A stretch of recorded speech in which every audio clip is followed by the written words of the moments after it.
Hello दोस्तों, तो मैं कहता हूं कि मैं समाजवादी हूं, आई एम ए सोशलिस्ट। तो ये जान करके आपको कैसा लगेगा? आप मेरा समर्थन करोगे या विरोध करोगे? और अगर मैं राजनीति के अखाड़े में, चुनाव पर्व में, एमपी के इलेक्शन में खड़ा हो जाऊं तो आप मुझे वोट दोगे कि नहीं दोगे? चलिए, मुझे आपका वोट नहीं चाहिए, मुझे तो आप सबकी प्रगति देखनी है, आपके अंदर में समझदारी का विकास हो। तो आजकल अपने देश में चुनाव पर्व चल रहा है और इसमें से कई सारी पार्टियां ये दावा करती हैं कि वो सोशलिस्ट हैं, वो समाजवादी हैं। तो वो सचमुच में समाजवादी हैं या नहीं, उनकी विचारधारा समाजवादी है कि नहीं, इसके बारे में मैं आपको स्वामी विवेकानंद जी के विचार पढ़ करके बताता हूँ। उनका एक छोटा सा लेख है, मैं समाजवादी हूँ। तो ये सुन करके आप समझ जाएंगे कि सचमुच में जो समाजवादी होने चाहिए वो कैसे लोग होने चाहिए। तो ये चैप्टर 2 भाग में होगा। पहला भाग लेकर के आज शुरू करता हूँ, जिसमें विवेकानंद जी ने कहा कि मैं समाजवादी हूँ। वो कहते हैं कि ब्राह्मण, क्षत्रिय, वैश्य और शूद्र, ये चारों वर्ण एक के बाद एक संसार का शासन करते हैं। इनमें से प्रत्येक ने अपनी पूर्ण प्रभुता की अवधि में कई ऐसे कार्य हुए हैं जिनसे लोगों की भलाई हुई है, कुछ ऐसे भी जिससे उनको हानि भी पहुंची है। तो ये एक बड़ी इंटरेस्टिंग बात हुई ना। ये बात सुनकर के आपको भी लगेगा कि देश में भी ऐसा होता है कि कभी कुछ सालों तक किसी एक पार्टी का शासन रहता है, फिर कुछ सालों तक दूसरी पार्टी का शासन हो जाता है। कभी कुछ पॉलिटिकल पार्टीज व्यापारी लोगों के समर्थक कहे जाते हैं, उनके हित में डिसीजन लेने वाले कहे जाते हैं। तो कभी कुछ पॉलिटिकल पार्टीज किसानों के समर्थक, किसानों के हितैषी समझे जाते हैं। तो समाजवादी कौन है? जैसे पुरोहित समस्त ज्ञान एवं विधाओं को एक साधारण केंद्र अर्थात स्वयं में केंद्रित करने में लगा रहता है, उसी तरह से राजा स्वयं अपने को केंद्रीय बिंदु मान करके उसी में समस्त पार्थिव शक्तियों को एकत्र सन्निहित करने के लिए यत्नशील रहा करता है। ये सच है कि दोनों ही समाज के लिए उपयोगी हैं, पुरोहित भी और राजा भी, है ना, ज्ञान के उपासक भी और व्यवस्था, सरकार के, सत्ता के उपासक भी। तो एक समय की सार्वजनिक भलाई के लिए दोनों की आवश्यकता होती है, परंतु वह केवल प्रारंभिक अवस्था में ही। राजा, जो अपनी प्रजा की एकत्रित शक्तियों का केंद्र है, शीघ्र भूल जाता है कि ये शक्तियाँ उसके पास इसलिए संग्रहित की गई हैं कि वह उन शक्तियों को बढ़ाए और उन्हें सहस्त्र गुना अधिक बलशाली बना करके पुनः अपनी प्रजा को लौटा दे, ताकि परिणाम यह हो कि वे शक्तियाँ सारे समाज की भलाई के लिए फैल जाएं।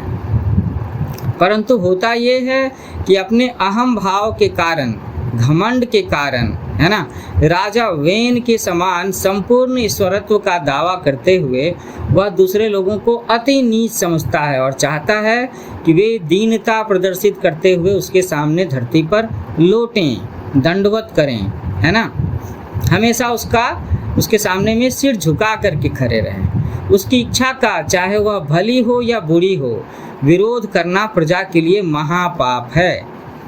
अतः रक्षण के स्थान में दमन, पालन के स्थान में रक्त शोषण होने लगता है। जहाँ समाज सबल है वहाँ शीघ्र ही राजा और प्रजा के बीच भयानक कलह उठ खड़ा होता है और उसके परिणाम स्वरूप विप्लव में राजदंड और मुकुट दूर फेंक दिए जाते हैं और राज सिंहासन तथा राजसी साज सामग्री आदि सब केवल अजायब घर के तख्तों पर सुरक्षित रखी हुई भूतकाल की आश्चर्यजनक वस्तुओं के समान बन जाते हैं। तो इस कलह का परिणाम, इसकी प्रतिक्रिया ये होती है कि वैश्य की प्रबल शक्ति प्रकट हो जाती है। वैश्य वर्ग कहने का मतलब है व्यापारी वर्ग, जिसकी क्रुद्ध दृष्टि के सामने मुकुटधारी सूरवीरों के अधिपति अपने राज सिंहासन पर पीपल के पत्ते के समान कांपने लगते हैं। तो विवेकानंद जी बताते हैं कि कब किसी देश में ऐसी स्थिति आती है जब व्यापारी वर्ग इतना ज़्यादा सबल हो जाता है तो कई बार सत्ता पर बैठे राजा, महाराजा, प्रधानमंत्री भी हिलने लगते हैं। गरीब और अमीर उसके हाथों स्वर्ण कलश को पाने की व्यर्थ आशा लगाए हुए विनीत भाव से उसका अनुकरण किया करते हैं, पर वह स्वर्ण कलश मृग जल के समान उनकी पहुंच से सदा दूर ही दूर भागता जाता है।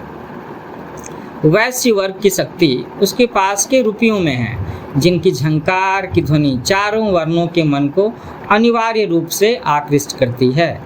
वैश्य को सदा डर बना रहता है कि ब्राह्मण उसकी एकमात्र संपत्ति को कहीं उसे हड़प न ले और क्षत्रिय अपने शस्त्रों की शक्ति से उस पर कब्जा न कर बैठे। अतः आत्मरक्षा के लिए वैश्यगण सामूहिक रूप से एक ही विचार के होते हैं। सारा व्यापारी वर्ग, पूंजीपति वर्ग एक ही विचार के होते हैं। वैश्य सदा इस बात की सावधानी रखता है कि राज सत्ता उसके द्रव्य के मार्ग में किसी प्रकार बाधक ना हो, पर इस सब के लिए यह ऐसा कदापि नहीं चाहता कि राज सत्ता क्षत्रियों के पास से शूद्र के पास चली जाए। व्यापारी किस देश में नहीं जाता, स्वयं अज्ञ रहते हुए भी व्यापार के साथ साथ वह एक देश की विद्या, बुद्धि, कला और विज्ञान को भी दूसरे देश में ले जाता है। और वे लोग कहाँ हैं जिनके शारीरिक परिश्रम के कारण ही ब्राह्मण को प्रभाव, क्षत्रिय को वीरता और वैश्य को धन प्राप्त होता है? उनका इतिहास क्या है? जो समाज का प्रधान अंग होते हुए भी सभी समय सभी देशों में नीच कहलाए जाते हैं। भारतवर्ष को छोड़ अन्य देशों में शूद्र प्रतीत होता है कि कुछ जागृत हो चुके हैं। यहाँ पर शूद्र का मतलब है बैकवर्ड क्लासेस से, परंतु उनमें समुचित शिक्षा का अभाव है। उनमें अपने ही वर्ग के मनुष्यों के प्रति पारस्परिक घृणा, जो शूद्रों का स्वभाव सा है, पाई जाती है।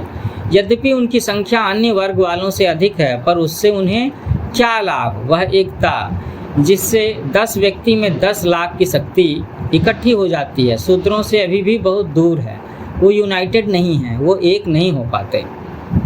अतः प्रकृति के नियम के अनुसार सर्वदा शूद्र लोग ही प्रजा वर्ग में रहा करते हैं। ये चिंतन मनन करने की बात है। फिर भी विवेकानंद जी कहते हैं कि एक समय आएगा जब शूद्र अपने शूद्रत्व के साथ ऊपर चढ़ेंगे। यह उत्थान आज के समान नहीं होगा, जबकि शूद्र वैश्यों या क्षत्रियों के विशेष गुण प्राप्त करके ही बड़े होते हैं। वरन ऐसा एक समय आएगा जब प्रत्येक देश के शूद्र अपनी जन्मजात शूद्र प्रकृति और आचार के साथ ही वस्तुतः वैश्य या क्षत्रिय बने बिना ही और शूद्र रहते हुए भी प्रत्येक समाज में पूर्ण प्रभुत्व प्राप्त करेंगे। और इस नई शक्ति की प्रभातकालीन किरणों का धीरे धीरे फैलना पश्चिमी संसार में प्रारंभ हो गया है और विचारशील लोगों की बुद्धि इस नई घटना के अंतिम परिणाम को सोच सकने में असमर्थ सी हो गई है। समाजवाद, विप्लववाद, शून्यवाद और इसी तरह के अन्य वाद भविष्य में आने वाली सामाजिक क्रांति के अग्रगामी सेनानी ही हैं। स्मृति अतीत काल से शूद्र जिस दबाव और अत्याचार से पीछे जा रहे हैं, उसका परिणाम ये हुआ है कि वे या तो स्वानवत उच्च जातियों के पैरों को चाटने वाले अधम दास वृत्ति के हो गए हैं या हिंसक पशुओं के समान निर्दय बन गए हैं। इस चीज़ को आप थोड़ा बहुत आदिवासी क्षेत्रों के आसपास में जो माओवादी लोग होते हैं, थोड़ा सा उनके साथ में रिलेट करके समझा जा सकता है। पश्चिम में शिक्षा का प्रसार होने पर भी शूद्र वर्ग की उन्नति के मार्ग में बड़ी भारी रुकावट है, और वो है कम या अधिक, अच्छे या बुरे गुणों के आधार पर निश्चित होने वाली जाति की स्वीकृति। प्राचीन समय में भारतवर्ष में इसी गुण द्वारा जाति निर्णय प्रचलित था, जिससे शूद्र वर्ग को हाथ पैर बांध करके नीचे दबा कर रखा गया था। प्रथम तो शूद्र को धन संचय या यथार्थ ज्ञान या शिक्षा प्राप्त करने के लिए कदाचित ही कोई अवसर दिया जाता था, मौका ही नहीं मिलता था उन्हें। फिर उसके ऊपर ये भी होता था कि यदि शूद्र जाति में कोई असाधारण बुद्धि और योग्यता वाला मनुष्य पैदा हो जाए तो समाज के प्रभावशाली उच्च वर्ग वाले व्यक्ति तुरंत उस पर पदवियों द्वारा सम्मान की वृष्टि करके उसे स्वयं अपने वर्ग में उठा लेते थे, अपने वर्ग में शामिल कर लेते थे, उसे शूद्र वर्ग का रहने ही नहीं देते थे। इस प्रकार उसकी संपत्ति और बुद्धि की शक्ति का उपयोग अन्य जाति के लिए लाभ के लिए हो जाता था, जबकि जिस जाति वर्ग में उसका जन्म हुआ है, शूद्र वर्ग में, उसका उत्थान बाकी ही रह जाता था। उसकी अपनी जाति वाले उसके गुणों से कोई लाभ नहीं उठा पाते थे। और इतना ही नहीं, उच्च जातियों के निकम्मे लोग बाहर निकाल दिए जाते थे तथा शूद्रों के वर्ग में उनकी संख्या बढ़ाते हुए ढकेल दिए जाते थे। कहने का मतलब ये है कि हमेशा से यह होता रहा है कि जो बुद्धिमान है, जो बलशाली है, हमारा समाज उन्हें अपने आप ही उच्च वर्ग में शामिल कर लेता है, और जो कमज़ोर है, अशिक्षित है, हमारा समाज उन्हें शूद्र वर्ग में ढकेल दिया करता है।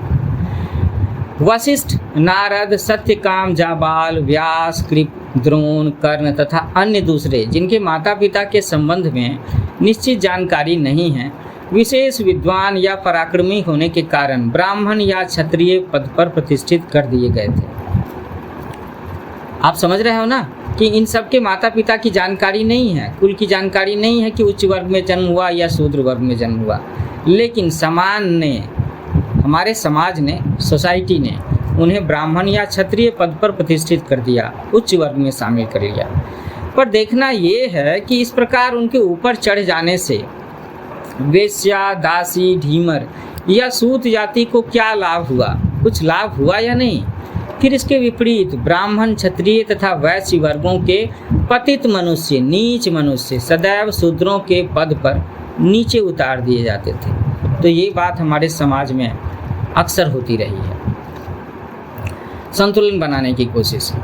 आधुनिक भारतवर्ष में शूद्र माता पिता से जन्म लेने वाले का, चाहे वह करोड़पति हो या महान पंडित, अपने समाज को छोड़ने का कभी भी अधिकार नहीं रहता, और उसका परिणाम ये होता है कि उसकी संपत्ति, विद्या या बुद्धि की शक्ति उसी जाति की सीमा में आबद्ध रहने के कारण उसके अपने ही समाज की भलाई के लिए काम में लाई जाती है।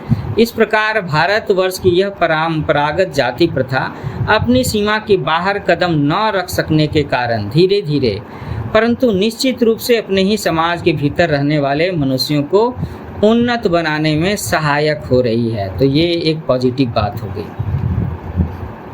भारतवर्ष के निम्न वर्गों का इस प्रकार सुधार उस समय तक चलता रहेगा जब तक भारत उस राज शासन के अधीन रहेगा जो प्रजा से जाति और पद का भेद न रखते हुए व्यवहार करता है। तो हमें इसी तरह के राज शासन, इसी तरह के शासन व्यवस्था को समर्थन देना चाहिए।